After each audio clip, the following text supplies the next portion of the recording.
좋은 날입니다. 오늘도 말씀 안에 승리하는 하루 되시기를 기도하겠습니다. 오늘 생명의 산 본문은 열왕기하 21장 1절부터 9절입니다. 오늘 본문에서는 남유다의 14대 왕 므낫세의 악한 사적에 대해 기록하고 있습니다. 이 구절들을 통해 하나님께서 무엇을 말씀하시는지 살펴보도록 하겠습니다. 1절입니다. 므낫세가 왕이 될 때 나이가 12세라. 예루살렘에서 55년간 다스리니라. 그의 어머니의 이름은 헵시바더라. 오늘 본문은 남유다의 14대 왕 므낫세의 사적에 대해 설명하고 있습니다.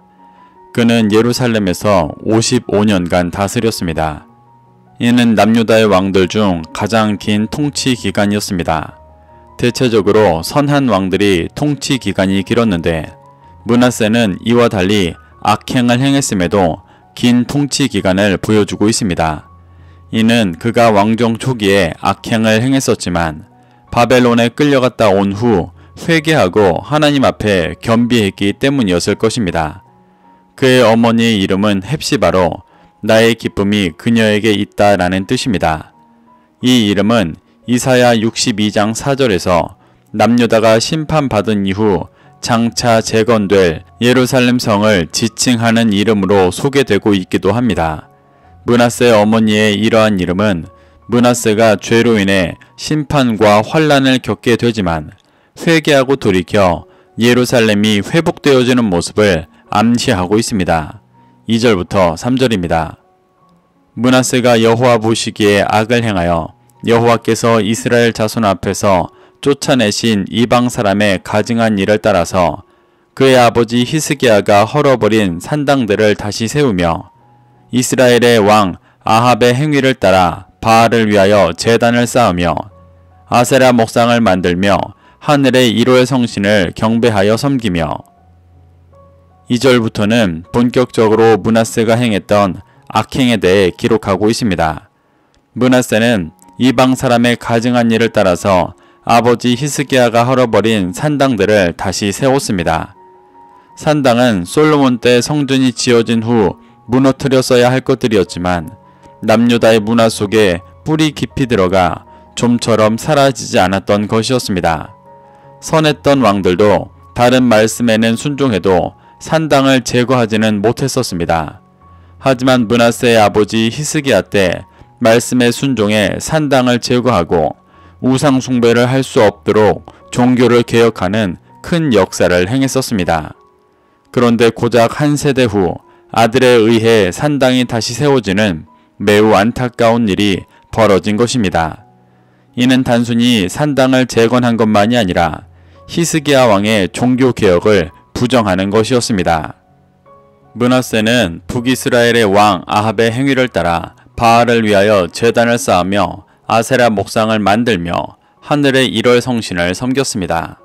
바알과 아세라 1월 성신은 모두 풍요와 농경과 관련된 신들입니다. 이는 풍요롭기를 바라며 섬기던 우상들이었습니다.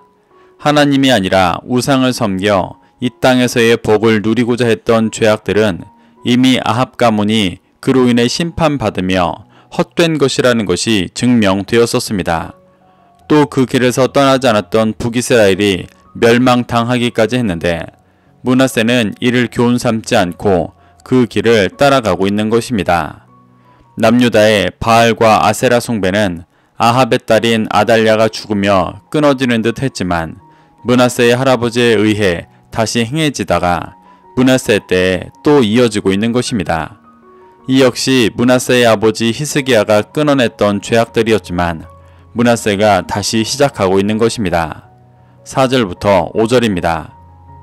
여호와께서 전에 이르시기를 내가 내 이름을 예루살렘에 두리라 하신 여호와의 성전에 제단들을 쌓고 또 여호와의 성전 두 마당에 하늘의 1월 성신을 위하여 제단들을 쌓고 므낫세는 산당을 다시 세우고 바알과 아세라 1월 성신 등의 우상을 섬기는 것도 모자라 여호와의 이름을 예루살렘에 두리라 하신 여호와의 성전에 다른 제단들을 쌓았습니다.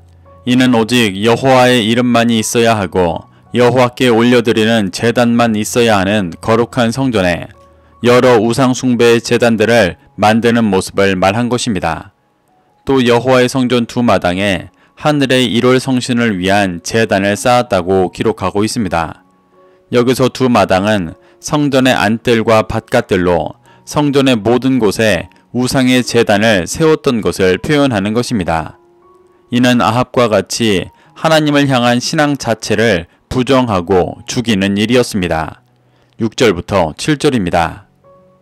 또 자기의 아들을 불 가운데로 지나가게 하며 점치며 사수를 행하며 신접한 자와 박수를 신임하여 여호와께서 보시기에 악을 많이 행하여 그 진노를 일으켰으며 또 자기가 만든 아로새긴 아세라 목상을 성전에 세웠더라.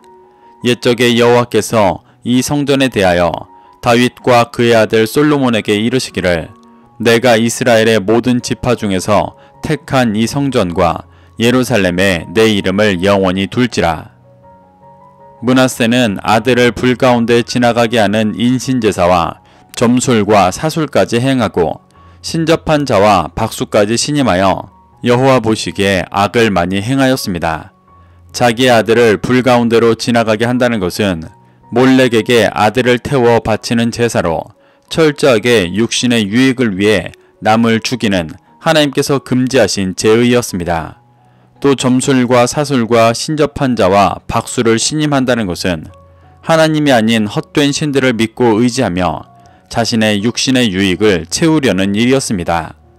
이렇게 하나님은 제사장 나라로서 열방의 진리의 빛을 비추는 일이 아니라 아들의 생명까지 해하고 헛된 신들에게 의지하면서 자신의 육신의 유익만을 취하고 있는 일들을 금지하셨었는데 므낫세는 그러한 죄악들을 모두 행하고 있습니다.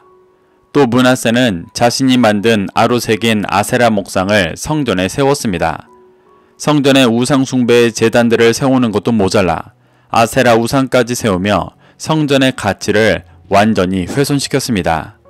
므낫세의 이러한 모든 죄악들은 제사장 나라의 왕으로서 성전을 중심으로 살아가며 실수와 연약함으로 이방의 우상들도 의지했었던 차원이 아니라 하나님에 대한 신앙을 완전히 버리고 여러 우상들만을 의지하는 매우 심각한 죄악들이었습니다.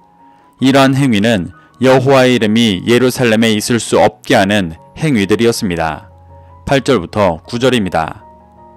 만일 이스라엘이 나의 모든 명령과 나의 종 모세가 명령한 모든 율법을 지켜 행하면 내가 그들의 발로 다시는 그들의 조상들에게 준 땅에서 떠나 유리하지 아니하게 하리라 하셨으나 이 백성이 듣지 아니하였고 므낫세의 꾀을 받고 악을 행한 것이 여호와께서 이스라엘 자손 앞에서 멸하신 여러 민족보다 더 심하였더라. 7절 중반부에서부터 하나님께서 다윗과 솔로몬에게 하셨던 언약에 대해 설명합니다. 하나님은 예루살렘에 하나님의 이름을 영원히 둔다고 말씀하시며 8절과 같이 이스라엘이 하나님의 모든 명령과 모세가 명령한 율법을 지켜 행하면 가나안에서 떠나 유리하지 않게 하신다고 말씀하셨었습니다. 이는 사무엘하 7장 10절에서 하나님께서 다윗에게 직접 하셨던 언약이었습니다. 그런데 므낫세가 행한 죄악들은 이 언약을 어기고 철저하게 이방 민족들과 같이 자신의 육신의 유익만을 쫓는 일들이었습니다.